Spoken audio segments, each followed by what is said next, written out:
Hi, before I get started sharing my truth of how I awakened and the lonely path that I had to take, I wanted to give a shout out to Nicole, Amanda, Ken, Mars and Morion, Laura Berman, and Lisa Opus, and others that have contributed to helping out as I put out a memo yesterday, and I loved the response. Thank you so much. I didn't like doing it, but I need to keep this going. So I appreciate all your help. Thank you for your contributions, and I will keep going with your support.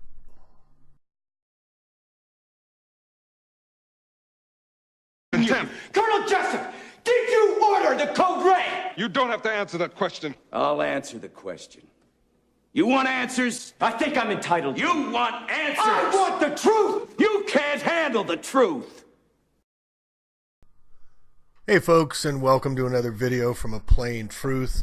Yes, you can handle the truth. That's why you're looking at this channel. That's why you're listening and learning and downloading and absorbing and thinking and trying to figure out how this is all coming together, what this means to you, and also how you can share your information with others.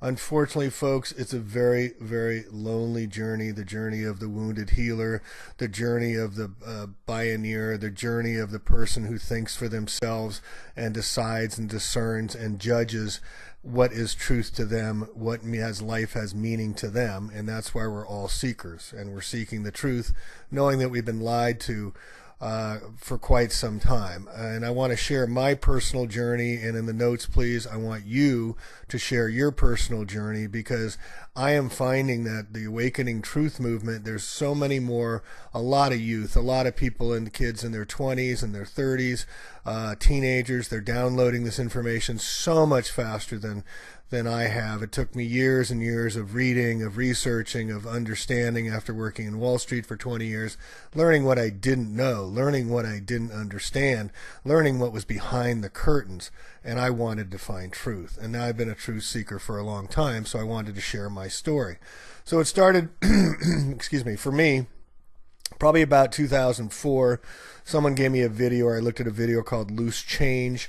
I had just adopted a son with my wife at the time, and by 2005 I was looking at the world completely differently, looking 20 years ahead for my son's future, trying to see what the future would hold. But then again, at the time, I was looking at the massive debt being accumulated, mortgage, people were getting robot loans, $500,000 for people because they were breathing to buy houses. Debt was going higher than anything I'd ever seen in Wall Street, and I'm saying, I'm getting out.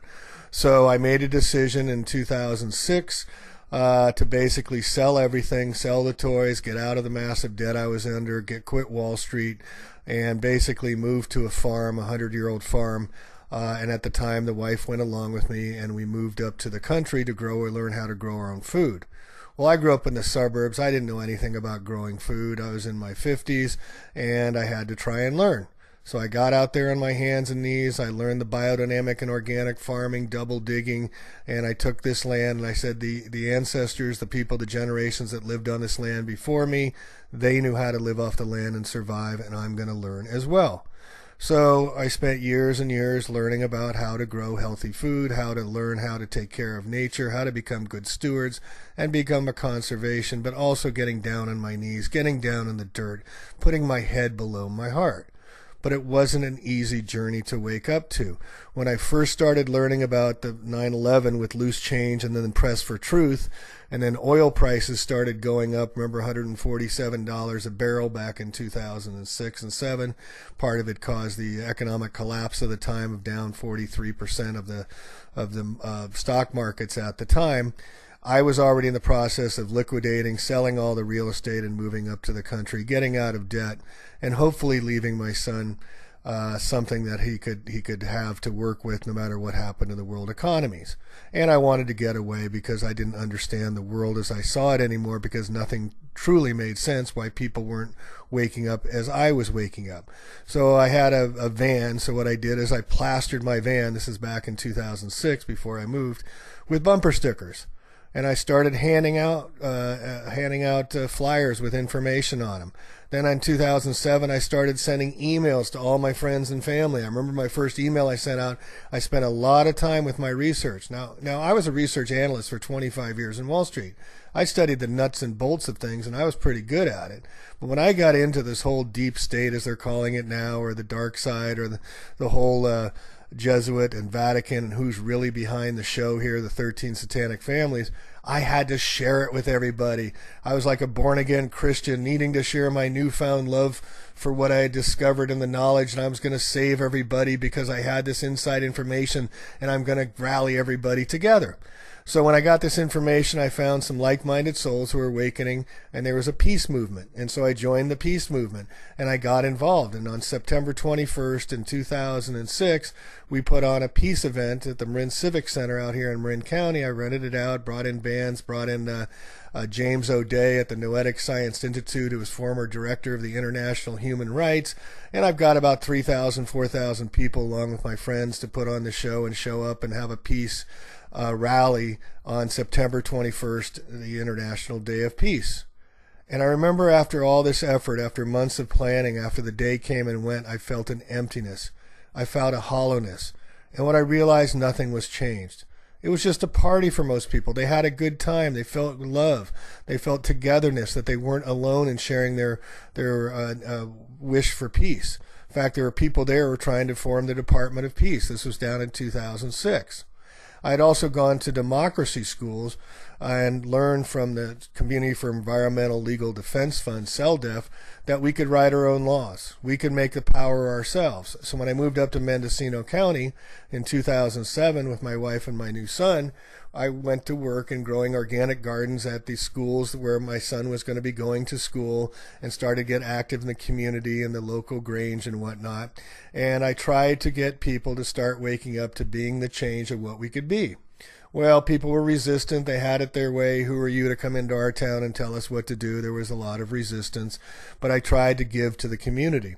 Well, along with about a year or two in about learning to grow food and being 3 miles out a dirt road and basically living a life of our ancestors, of getting down to knowing where our food comes from, knowing where our water comes from, knowing where our power comes from, and knowing and being in one with nature again, being immersed in nature, it was liberating, but there was no change happening.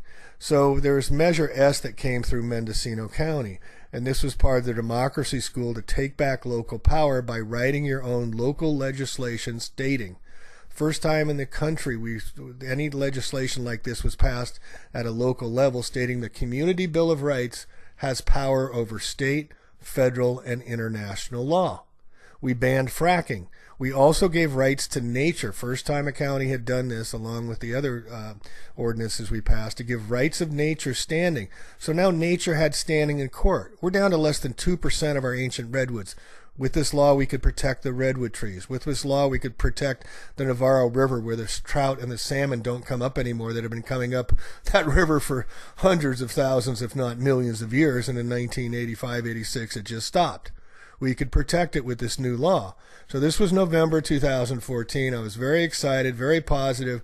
But in Mendocino County, it's a huge county. People are really spread out. And basically there, everybody's like herding cats. Everybody's independent, doing their own thing. And this is the reason I brought this up, is because that's what you'll find as well, is when the truth movement starts coming together, as I've found for the past few years, it's like herding cats, because everybody, nearly everybody that comes to the truth movement recently, the visionaries and the first responders, as Malcolm Gladwell wrote in his book Blink, they're all independent. We're all our own person. We think for ourselves. We've probably been beat up and abused and not thought of. We were very smart growing up, and so we had to think for ourselves. We had to fight for ourselves. We had to build up our own life for ourselves. But then we began to learn. We began to learn the secrets of the universe. We began to learn that the earth may be flat. We began to learn that there's GMOs in our food. We began to learn that the vaccines were had toxicity causing our children to get sick. We learned that 9/11 wasn't just an inside job. It was the beginning of World War III. We learned that the Jesuits control the White House. In fact, the White House is named after Andrew White. We learned many, many things, and then we look up and we see geoengineering, which has gotten even more intense. And now we've learned about lasers being attacking everywhere, and we're learning about steering the weather to cause massive hurricanes and flooding, like in North Carolina, where they're having a new mosquito epidemic. It's a world gone wild, and it's a world gone really crazy. But we have to come to our own senses about how we can deal with this. And so what I chose to do was get back to nature. Nature is a healer. Nature can bring us back to life. So I encourage all of you, even if you're living in the cities, to keep searching, keep finding your light, and you will find the angels, the archons, the creator being will come to your assistance once you've woken up and started on your path of enlightenment to your own self. And one word of caution, folks, I've learned over time is stop using the word they. They won't get it, or he won't get it, or she won't get it, or whatever, because you are early responders. You're the first responders that are beginning to understand the depth of the mess we're in. You're beginning to understand that they're spraying us like bugs, causing all sorts of aluminum and barium and toxicity that goes into our soil. There's no such thing as organic foods anymore, folks. They won't even tell us what's in our foods. But you all know all this. So how do you deal with it? Well, I dealt with it by going to the country, checking out, and then coming back out once I came back with more knowledge. Because with this knowledge and what you've learned and knowing where the ledge is, now you have to share.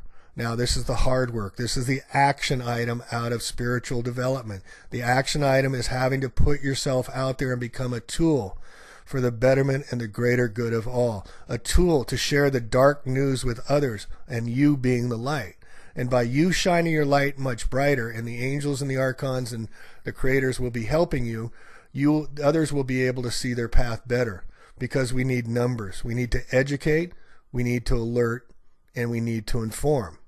And you have taken up the choice of being curious enough and having the temerity, having the guts, having the intentional fortitude, having the courage to look at this darkness, this ugliness, the world that we have learned is a big lie, and you've learned everything is a lie. Nothing is true.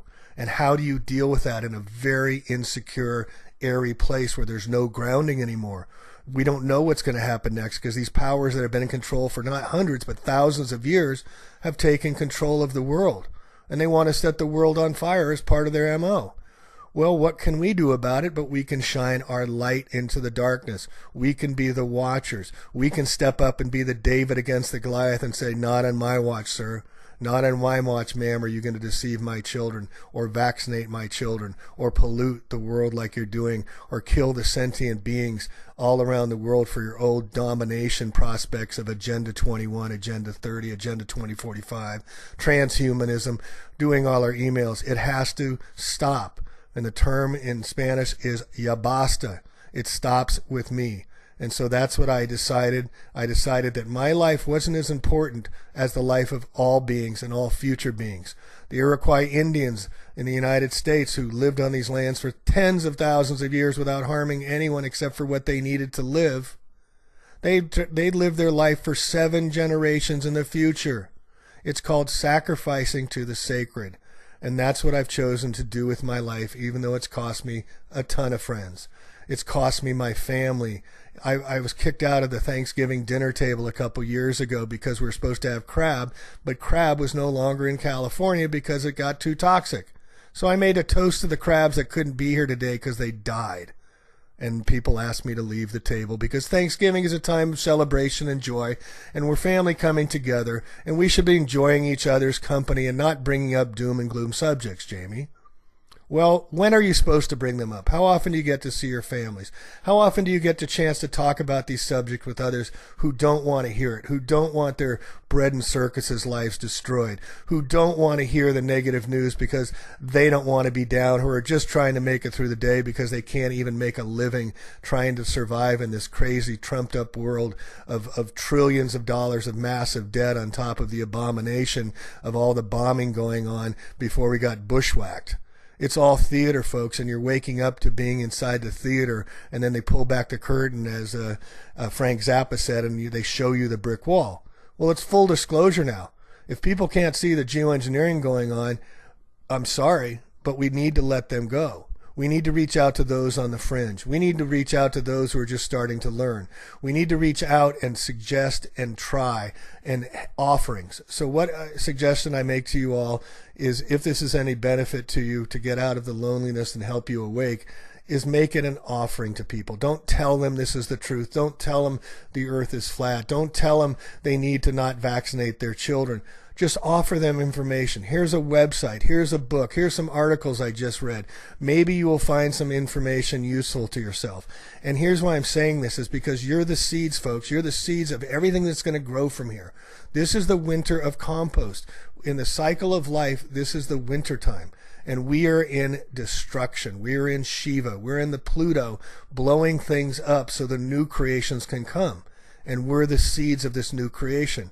So instead of what you don't want, anti-war, anti-vaccine, anti-this and that, we need to get pro. Probiotics means pro-life. Antibiotics means anti-life. Guess what they give you? Antibiotics. Anybody ever think of that? They don't want our souls to rise. They don't want us to come together and organize. They don't want us to become enlightened beings because we're so powerful they have to have kept us in the dark like mushrooms and shit on us until they're ready to pick us off like the Georgia Guidestones, or prophesizing. That's saying they want a 95% reduction in all life. And they put it in the finest granite stone in the United States outside Atlanta, Georgia. And we all know they have serious intention and they're following through. Well, how do you step up and deal with such a beast? And the answer is always the same, folks. If you're eating an elephant, you start with one bite at a time. And we've been given consciousness to bring this awareness. Do you remember the Mayan calendar of December 21st, 2012? The Mayan calendar was written in stone 5,000 years ago that was predicting these exact times when the consciousness would be going from our right hemisphere or left hemisphere brain to our right, crossing the Great Rift, the Great Milky Way above as we're traversing on Earth, but also inside our consciousness. And this is why we're all available on the internet and books and whatnot to download this information, to learn the great truths of the ancients, to figure out what the ancient meanings were and the hieroglyphs on the sides of pyramids that have lasted tens of thousands of years, where we store our knowledge on thumb drives. It's very important work what you're doing here, folks. You're downloading, you're learning. It can eat you up. It can cost you your family. It cost me my marriage. I had to make a decision. Do I move back to the bling world and satisfy the wife and give her what she wanted because the country life just wasn't for her? It's too hard to work. She wanted the nails and the bread and circus. Or do I stay true to myself, costing me a marriage, costing me friends, costing me income, walking away from a really good income and making a lot of money? It didn't matter anymore because the future of my child was in jeopardy. The future of all children are in jeopardy. The future of all life is in jeopardy. And if you're not stepping up now, you will not be rewarded in your karma in the future, because karma means action. You can't just download this information, folks, and wallow in the pity of the world today. You have to get out and act, and that's where the hopium comes from. The hopium comes from action, is putting yourself out there, knowing that you are a spiritual being, have a physical experience, and they cannot destroy you. And shining your light, learning what your light source is, being the Chiron of the wounded healer who don't want others to heal, having compassion for others, having empathy for others, and being Christ-like. What did Christ do before the 3 days before he was crucified? He threw over the bankers' tables. He was an activist. That was also the first act he did at 30 years old. He threw over the bankers' tables, but 3 days before he knew he was going to get thorns in his head, he was going to get nailed to the cross and stabbed in the side, he threw over the bankers' tables. What did Gandhi do? He and his fellow Indians, they marched against the British and they were caned. They were knocked down until the British learned and understood that their hearts could no longer strike another fellow human being. It was just inhumane. Well, guess what, folks? That's our work today. Our souls came here to fight this monstrous battle. Our souls came here to be the change that has to be. But we're not going to see the fruits of our labors. We're the seeds of all that's going to come from here. So we need to learn our lessons well. We need to learn the nuts and the bolts of the darkness, how it works, who is behind it, and we need to bring it to light. And we need not to blame others and say they don't get it, or talk about the current screen that has this president or that name or this judge or whatever. And everybody talks about it because it's bread and circuses and they own the media. That's why they call it TV programming. And you think about it for a sec, you've got 320 million people in the United States, not America, United States, that all look at a screen and they all talk about whatever they see on the screen because it's all the same knowledge or all the same input coming into everybody's brains. And we all give our energy over to talk about Trump or Obama or whoever the next puppet show is. And we think we give them all our power. This person we're never going to meet, we're never going to know. We're talking about them all the time, giving away our energy, and so am I. So I'm stopping right now. So it's up to each one of us to find our soul force, our sole purpose, to create positivity, as my new buddy Jensen Curtis, who contacted me recently and was watching my videos, said. Create positivity, create the change you wish to see, but also do it in a way that resonates with your own self, in your own way. This is where the creativity comes in. We have to create a new world. We have to create new languages. We don't say hell to everybody, hello, or we don't cast spells in school, or we don't say we're sane and then we're insane for being in our sanity. It's all language that we languish in, and the definition is from the Phoenicians. It's by hearing and by sound. So we get to create a whole new world of what we want to see. We have to become conservationists. We have to become stewards. We have to become caring about all our lives. But what this is forcing us to do is lift our heads and look in much greater time horizons, just like the flat earth theory is. It makes us look into 5,000 years of history. It makes us look into the vast cosmos about a much greater time frame than most of us have even considered or even known about. It makes us look into the Native American histories. It makes us look into the African history, which we're now learning. In the United States alone, they were here 46,000 years ago before the Native Americans were. Unbelievable knowledge we're downloading right now, while at the same time, the clamps are coming down on the world on top of us. And we're seeing that happen over and over just as we're shining our light brighter. Now, who's going to win? We will. And the sole reason is, as Martin Luther King says, hate cannot conquer hate. Only love can conquer hate. Plus, we are spiritual beings having a physical experience. As Christ showed in the Christ event, you can take my body, but you cannot take my spirit. I will resurrect again. And all you that listen to the King James Bible, please read the other Bibles, because they talk about reincarnation. They talk about the kingdom of God being inside of you. We have many, many more lifetimes, folks. We've been here before, but we're on the ascension. The darkness that's coming at us right now is on the descension.